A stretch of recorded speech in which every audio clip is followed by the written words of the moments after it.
زندگی کیا ہے؟ زندگی موت کا انتظار ہے۔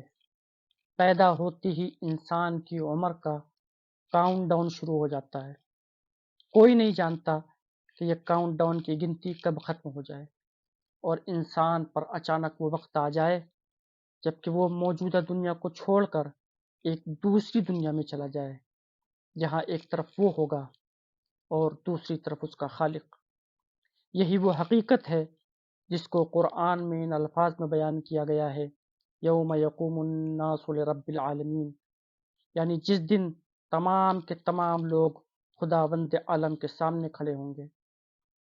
آج آدمی یہ سمجھتا ہے کہ اس کا فیصلہ اس کے اپنے اختیار میں ہے، اس کا ڈیسیزن، اس کی پسند ناپسند، اس کی چوائس اس کے اپنے ہاتھ میں ہے، لیکن موت کے بعد آنے والی دنیا میں اچانک اسے معلوم ہوگا کہ اس کی زندگی کا فیصلہ اس کے خالق کے اختیار میں ہے۔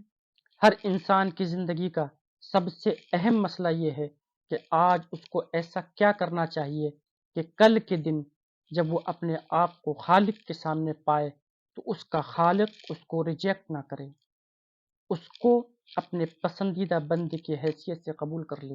یہ انسان کا سب سے بڑا مسئلہ ہے، سب سے اہم مسئلہ ہے، جسے آج تقریباً ہر انسان فراموش کیے ہوئے ہیں، کیونکہ جب وہ دن آ جائے گا تب اس مسئلے کا کوئی حل نہیں ہے۔ کامیاب وہ لوگ ہیں جو موت کے بعد آخرت میں جب پہنچے تو ان کا حال وہ ہو جس کو قرآن میں ان الفاظ میں بیان کیا گیا ہے، رضی اللہ عنہم ورضوا عنہ، یعنی اللہ ان سے راضی اور وہ اللہ سے راضی۔ یہ کون لوگ ہیں؟ یہ وہ لوگ ہیں جنہوں نے خالق کے تخلیقی منصوبے کو، کریشن پلان کو جانا، سمجھا اور اس کے مطابق اپنی زندگی کی تعمیر کی، اپنی زندگی کو اس کی پسند اور ناپسند کے مطابق گزاری۔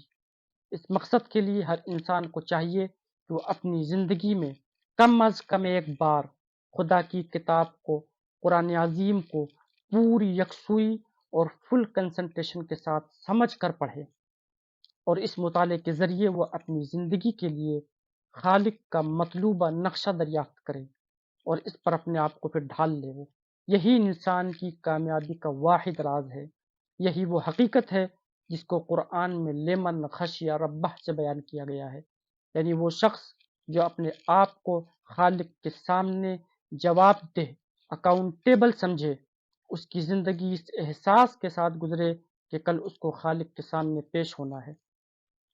اور جب یہ احساس پیدا ہو جائے گا اور انسان کی زندگی کا لمحہ لمحہ اس احساس میں گزرے گا کہ اسے خدا کے سامنے جواب دینا ہے، تو پھر آپ دیکھیے اس کی زندگی اس دنیا میں بھی اور آخرت میں بھی کتنی خوشگوار ہوتی ہے۔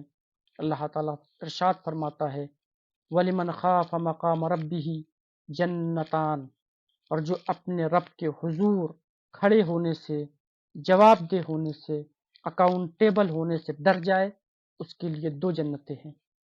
ایک جنت اللہ سے ڈرنے کا صلہ ہے اور ایک انسانی نفسانی خواہشات ترک کر دینے کا صلہ ہے۔